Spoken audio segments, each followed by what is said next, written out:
Kia Seltos diesel വണ്ടി വലിയില്ലാത്ത പ്രശ്നം കൊണ്ട് വന്നിട്ടുള്ള ഒരു വണ്ടിയായിരുന്നു. അതിൻ്റെ ഒരു എഞ്ചിൻ വാർണിങ്ങിൻ്റെ ഒരു എഞ്ചിൻ ലൈറ്റ് ഒരു വാർണിംഗ് ലൈറ്റ് സിമ്പിൾ നമുക്ക് കത്തിക്കിടക്കുന്നതാണ്. അപ്പോൾ നമ്മൾ സ്കാൻ ചെയ്ത് നോക്കി ബാക്കി കാര്യങ്ങളൊക്കെ നോക്കുമ്പോൾ ഈജാറിൻ്റെ വാൽവിൻ്റെ ഈ ഒരു യൂണിറ്റിലാണ് കംപ്ലയിൻറ്റ്. അതായത് ഈ മോട്ടർ ചെക്കുണ്ട്, അത് കംപ്ലയിൻ്റ് ഉണ്ട്. അതുപോലെ തന്നെ ഇതിൻ്റെ ഈ ഒരു ഈജാറിൻ്റെ വാൽവ് വരുന്ന ഈ ഭാഗങ്ങളൊക്കെ സ്റ്റെക്കാണ് കേട്ടോ.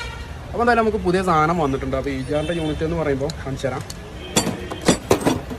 ഈജാറിൻ്റെ കൂളർ അസംബ്ലി ഇതാ ഇങ്ങനെയാണ് വരുന്നത്. അപ്പോൾ നമുക്കിതാ ഈ ഭാഗത്തേക്കാണ് ഇതിൻ്റെ ഫിറ്റ്മെൻറ്റും കാര്യങ്ങളും വരുന്നത്. അപ്പോൾ നമുക്ക് പുതിയൊരു സാധനം എത്തിയിട്ടുണ്ട്. അപ്പോൾ ഈജാറിൻ്റെ വാൽവ് അസംബ്ലി എന്ന് പറയുമ്പോൾ നമുക്ക് ഈജാറിൻ്റെ മോട്ടർ അതുപോലെ തന്നെ വാൽവിൻ്റെ ഭാഗങ്ങൾ കാര്യങ്ങളൊക്കെ ഇങ്ങനെ അസംബ്ലി ആയിട്ടാണ് വരിക. ഏകദേശം 12,500 രൂപയോളം അടുത്ത് പുതിയ സാധനത്തിന് വില വരുന്നുണ്ട്. അപ്പം ഇത് മാറ്റി കഴിഞ്ഞാൽ ഇപ്പോൾ വണ്ടിയുടെ വലിയും കാര്യങ്ങളൊക്കെ റെഡിയാവും. അതുപോലെ തന്നെ നമ്മളിങ്ങനെ ഈജാറായിട്ട് ക്ലീൻ ആക്കുക എന്നൊക്കെ പറയുമ്പോൾ ഇതിനകത്ത് അത്യാവശ്യം കാർബണും കാര്യങ്ങളൊക്കെ അടങ്ങിയിട്ടുണ്ടായിരുന്നു. അപ്പോൾ അതൊക്കെ ക്ലീൻ